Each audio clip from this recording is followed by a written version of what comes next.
Okay, and we're back with part 3, our final part of today's class regarding marketing research. So now we have to move on to another step, step 8, which is the sample plan. So a sample plan, I compare it to an action plan or a floor plan. It basically identifies who is to be sampled and how to select them for a study. So when we're thinking about our core target, perhaps it's going to be all those people who want to buy a phone, or all those people in the age range of 25 to 65 who want to buy a phone. It really, here you have to really pinpoint who you want to study and how you're going to choose them. It basically helps you to draw the sample elements from the sample plan. And there are different methods that you can have available to help you determine the sample size. So depending on the market research that you want to carry out, whether it's qualitative or quantitative, perhaps you will have to create a sample plan that includes 1,000 respondents, or that includes 100,000. It will really depend on the purpose of your marketing research study. So if we look at my phone, we can see that for the consumer and core target research, we need to look at all those people who own or may own a cell phone in the next 12 months. We also want to include all those people who are sensitive to price, because my phone is not in the higher ended category, it's mid-range. And we're going to exclude all those people. We're going to include all those people who are not loyal to Apple. So we're going to exclude all of the people who love Apple and are true and loyal to them. We want to get all of the other people who are not loyal to Apple and don't have an interest in buying an iPhone. So this is step 8, determining the sample plan and size. Step 9 entails data collection and how that data collection is going to be done. It's very important that it's done by trained interviewers when we're talking about interviewers, for example, or in the case of our study, my phone, it's questionnaires, and it's very important that we decide how this is going to be done and carried out.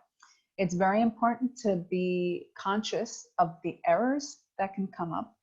Usually, there are errors that come up, but not all of them are attributable to factors due to the interviewer, for example.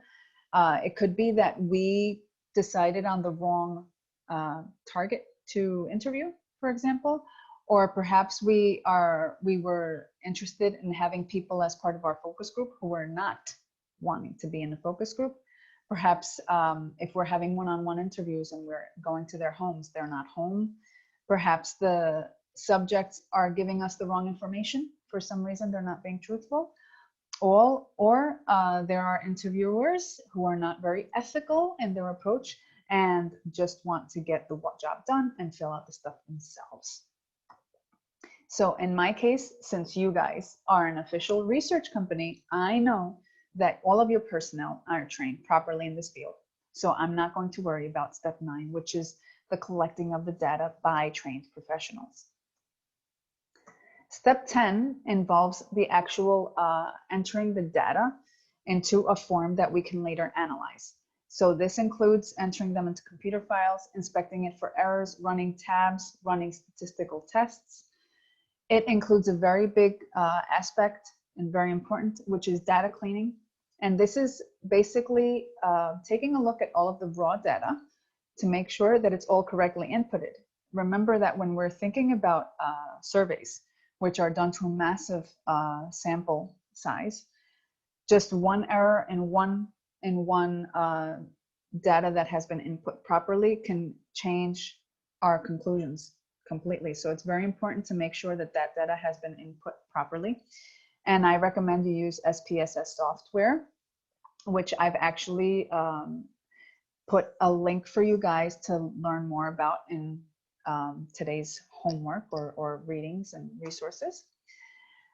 There's another section in the analysis of the data, which is coding, and it's the process of assigning all response categories a numerical value. This is like in programming, when programming is 0, 1, 0, 1, 0 is no and 1 is yes. For example, it's the same thing. You assign a code, so all males are 1 and all females are 2, for example.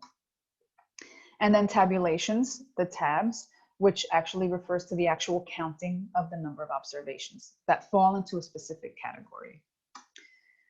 And this brings us to the SWOT analysis, which cannot be missing from our marketing research study, because SWOT analysis is where we are going to, in a very, shall we say, concise and easy to read manner, we're going to be able to put our findings here and see where we have to make changes.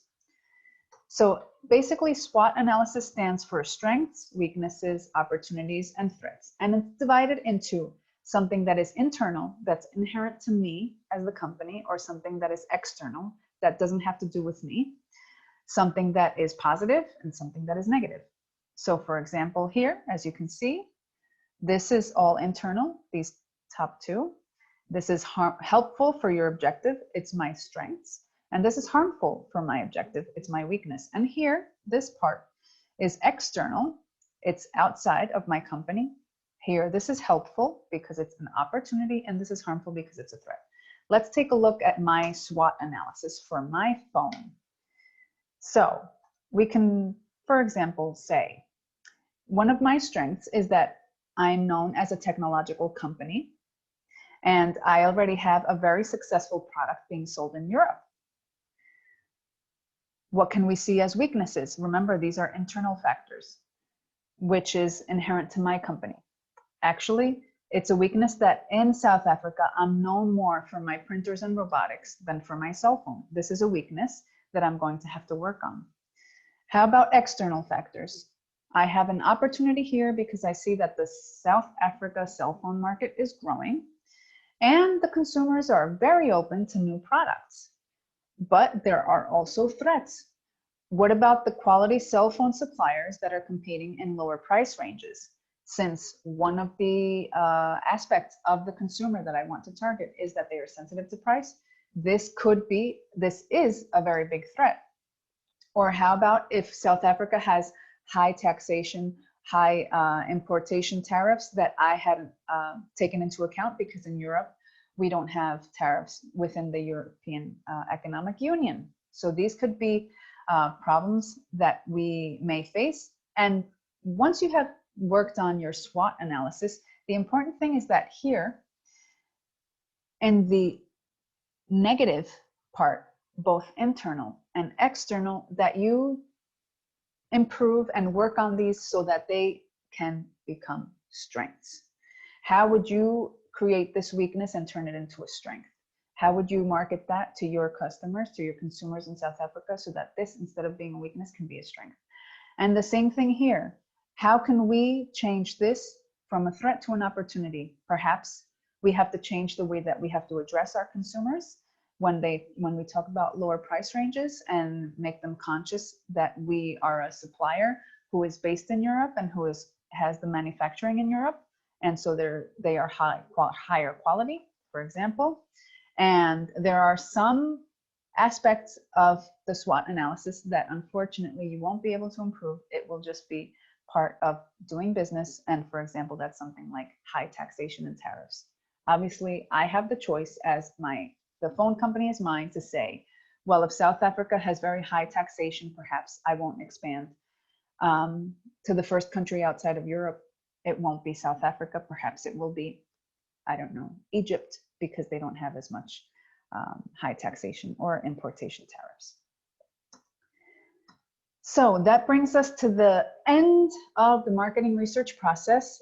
Once we have done and analyzed all of the data, now we have to create a report, which you have to provide me, because I'm Laura Perez and I hired you for my phone company to help me market, to help me determine whether or not expanding to South Africa is viable and profitable business decision for me.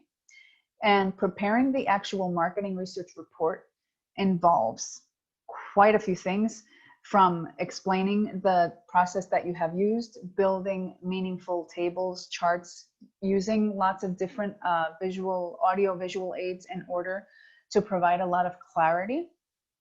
And if it is quantitative and you are using SPSS software, remember that it allows you to create graphics to enhance your written or oral presentation. So this is you guys sitting at your computer working on the marketing research report using all sorts of charts, graphs, and different information in order to express your findings very clearly and conclusively. So for next session, I actually have put here for you guys to read from our school library. You know that the library link is here. This case study, look up this name. It's under one of the case studies. And it's actually a market research study that was carried out to identify new retail opportunities, as you can see here. And they had a bunch of different case studies. I would like you guys to read study B. I think you'll find it interesting. It's about how to make downtown Newburgh more attractive to the George Fox University students. I want you guys to take a look, see the different types of methodologies that they use, look at how they present the information, the charts and the graphs. Think about the hypothesis that they had created in the beginning, and let me know in our Google Class stream what your thoughts are. And then here I've left a few more resources for you guys to look at. There are articles, there are videos. So enjoy, and I will see you next week. Take care. Bye-bye.